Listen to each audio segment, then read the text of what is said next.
ครอบครัวในชนบทก็มีที่ทำกินเล็กๆน้อยๆหลักๆนี่คือเฮ็ดนาแล้วก็มีสวนเป็นปลูกแบบพืชแบบหมุนเวียนก็สิเป็นแบบพวกมันพวกหยังจังซี้นะขายส่งจังซี้พอได้เลี้ยงปากเลี้ยงท้องเพิ่นจะมีลูกอยู่2คน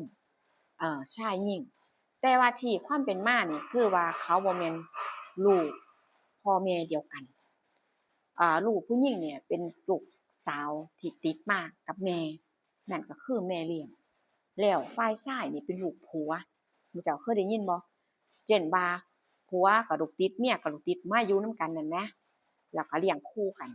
อายุได้เรียบลูกสาวเนี่ยจะอายุน้อยกว่า2ปีบัดนี้ก็ด้วยความรักความแพงเนาะอยู่กันอย่างมีความสุขเรื่อยมาเด้ เบิ่งแล้วพี่ๆน้องๆนี่ก็ดูแบบช่วยเหลือกันดีอืมแต่ว่าก็อย่างที่ว่าน่ะคือบ้านนอกคอกนาจังซี้นะเอ่อทุนสิส่งลูกเรียนสูงๆก็บ่มีคือทั้ง2คนเนี่ยจบแค่ม.3 จบม.3บ่ไปต่อบัดนี้บ่ไปต่อก็คือว่าอ้าวบ่ไปต่อก็ช่วยพ่อแม่ทำมาหากินก็คือว่าเฮ็ดไร่เฮ็ดนาทำหัวทำสวนส่วนฝ่ายชายถ้าเกิดมีไผจ้างก็ไป ก็คืออยู่แบบนี้บ้านนี้เพิ่นก็ว่าลูกเจ้าน่ะหลายคนเขาไปทำงานเออเขาไปทำงานเขาไปหาเงินส่งมาให้พ่อแม่ใช้อยู่ใจเจ้าคือบ่ให้เขาไปเฮ็ดงานคันแม่นไปเฮ็ดงานข้อยก็ได้สูงงาน2เท่าเดะเลาก็ว่าส่วนลูกสาวน่ะมันก็ผู้หญิงเฮ็ดหยังก็บ่ได้หลายมันก็บ่คือแฮงชายจังซี้นะบัดนี้เราก็บ่อยากให้ลูกเราไปไสจังซี้แบบว่านาเฮานำหัวนำสวนเนี่ยท่าดุนำบ้านนำหมู่บ้านเฮาเนี่ยถ้าขยันก็มีคนจ้างอยู่จังซี้แหมบัดนี้อ่าแม่น่ะก็ร่างกายบ่ค่อยแข็งแรงส่วนพ่อก็เฮ็ดได้บ้างก็คือด้วยอายุบ่เต็มที่หลักๆก็จะเป็นลูกทั้ง2คนเออบาดนี้เนาะก็อยู่นั่นคือว่าพ่อแม่เนี่ยจะอยู่ในหมู่บ้าน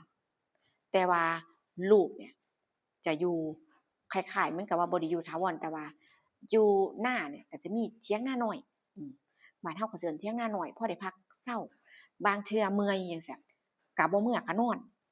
เออนอนอยู่นาเพราะว่าเนี่ยข้าวพวกเครื่องปรุงข้าวปลาอาหารก็มีพร้อมเพียงแต่ว่าบ่เมื่อก็สามารถเฮ็ดกินได้ในเถียงนานั้นเลย พ่อแม่ก็บ่ได้มองอิหยังเป็นปัญหาเป็นประเด็นเพราะว่าคือครอบครัวนะหมู่เจ้าเข้าใจบ่คำว่าครอบครัวมันสิแบบว่ามันสิไว้ใจกันเต็มร้อยแล้วก็สิบ่คิดถึงจุดนี้ดอก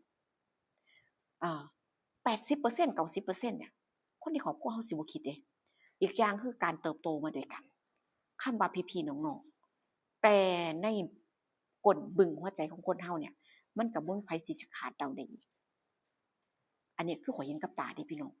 เดี๋ยวสิเว้าให้ฟังหวังว่าเรื่องนี้สิเป็นอุทาหรณ์แล้วก็เป็นข้อคิดให้หลายๆคนสำหรับพ่อๆแม่ๆอย่างเราสำหรับคนที่มีลูกสำหรับคนที่มีครอบครัวที่แบบว่าต่างคนต่างมา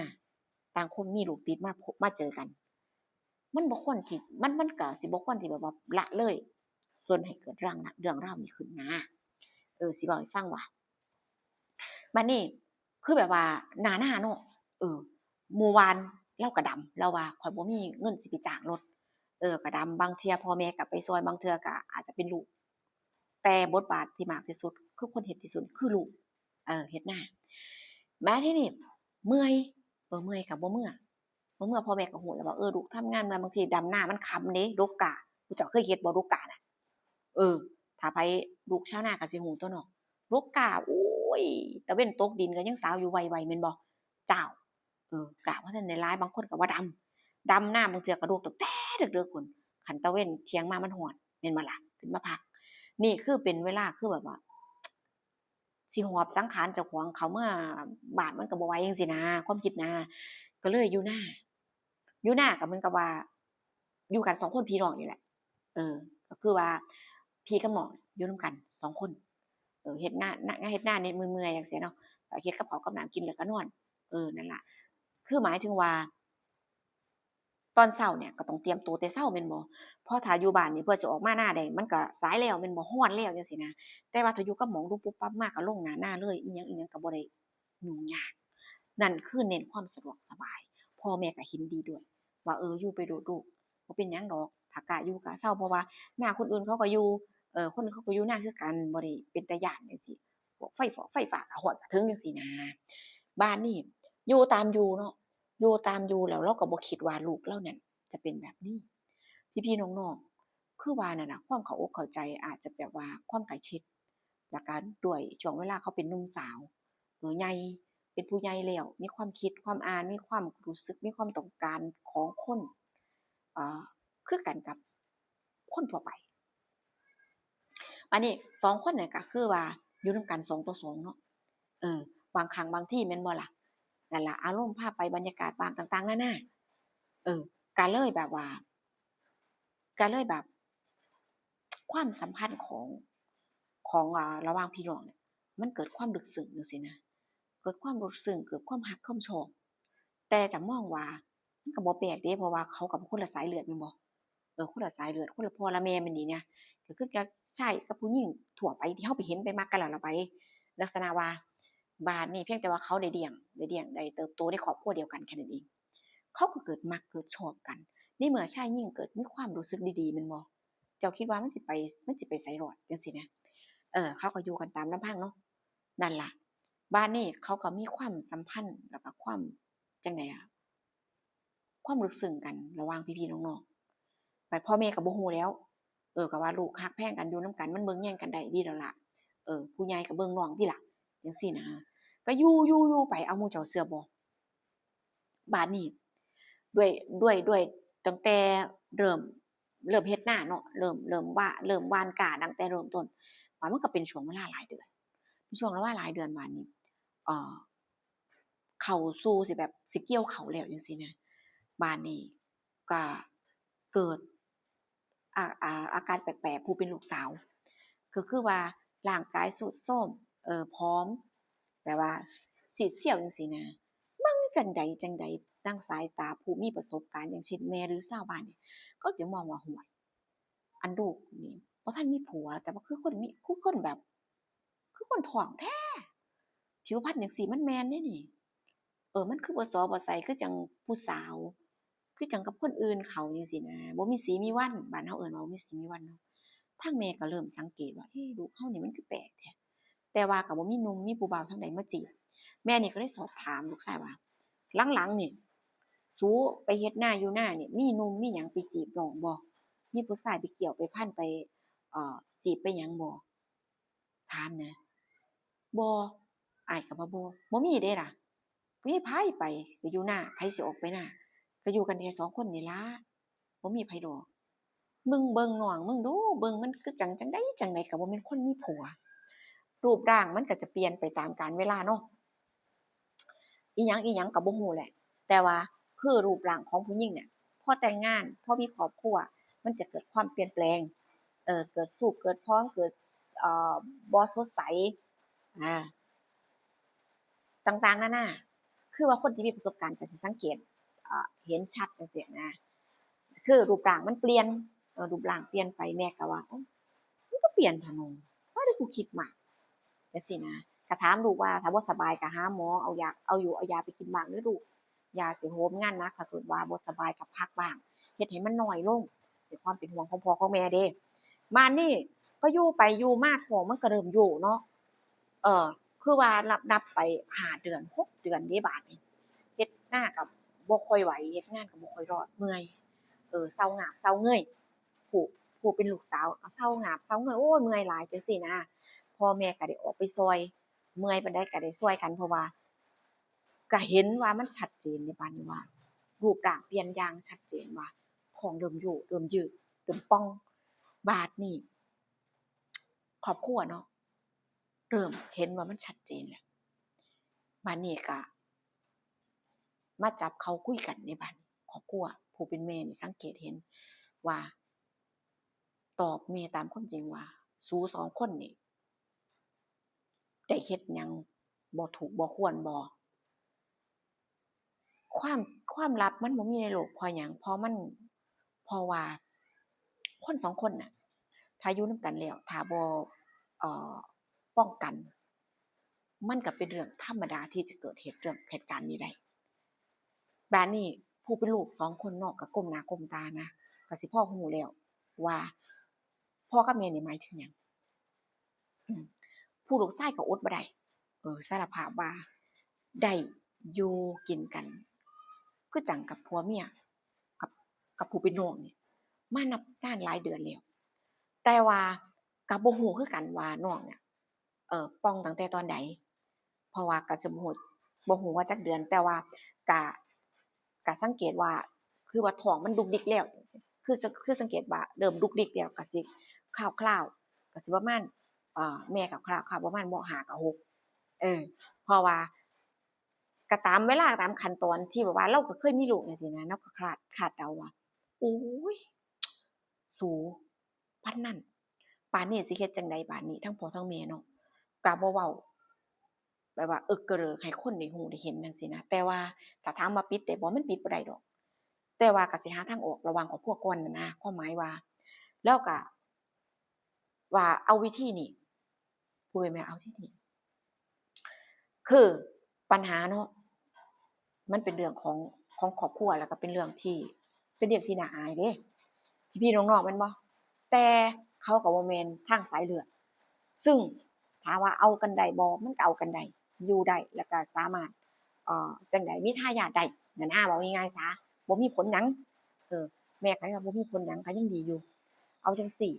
ข้อยก็บ่อยากพรากความรักมันก็บ่แม่นสิ่งที่ผิดแต่เพียงแต่ว่าเขาเติบโตมาด้วยกันคำว่าครอบครัวมันค้ำคออยู่นี่คือความคิดเห็นของแม่เนาะว่าคำว่าครอบครัวมันค้ำคออยู่จั่งใดมันก็ได้ล่วงได้เกินจั่งใดก็ได้เป็นมันได้เกิดขึ้นแล้วก็ต้องให้เขาอยู่นำกันก็ต้องให้เขาอ่าได้ดูแล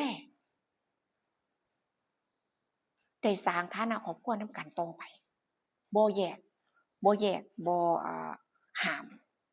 ผู้เป็นแม่ว่าเนาะบัดนี้พ่อว่าเฮ็ดจั่งใดบัดนี้สายตาของชาวบ้านเขาสิบ่ประณามเราเขาสิบ่เว้าในทางเสียหายๆเราบ่ถ้าปล่อยลูกอยู่นำกัน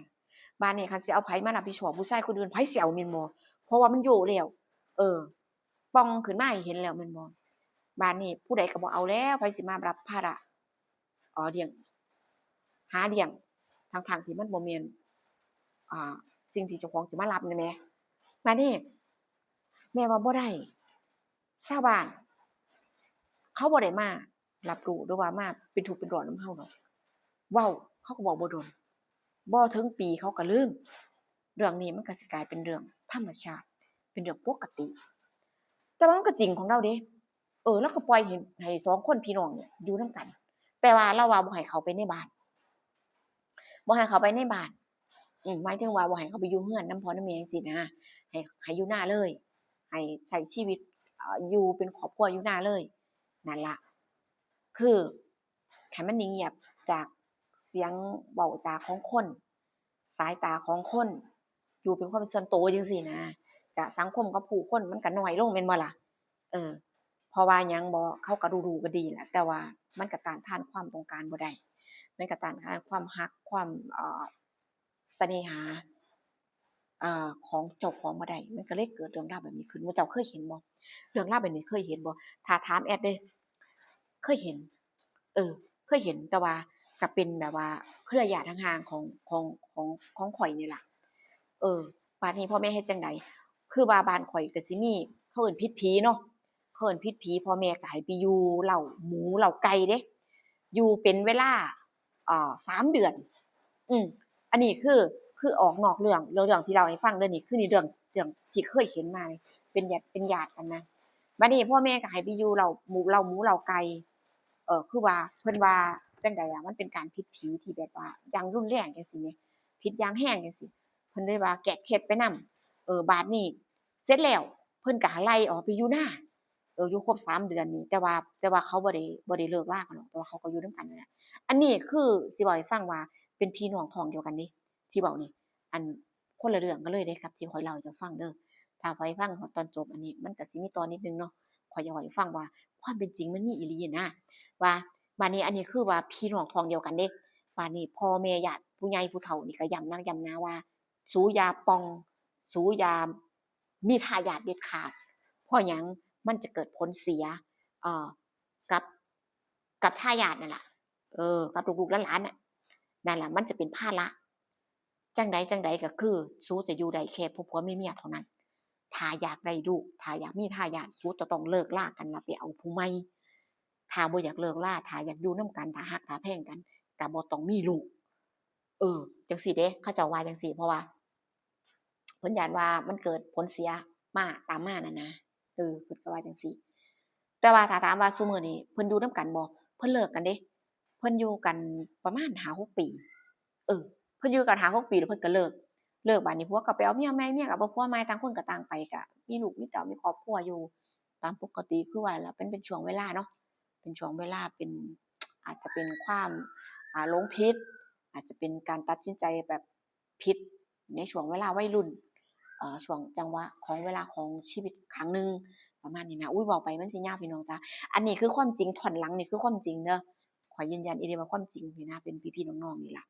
บานี้ที่เรื่องเล่ามานี่ข่อยก็ได้มาจาก FC ส่วนหนึ่งก็มีการตบเอ่อมีการแต่งเติม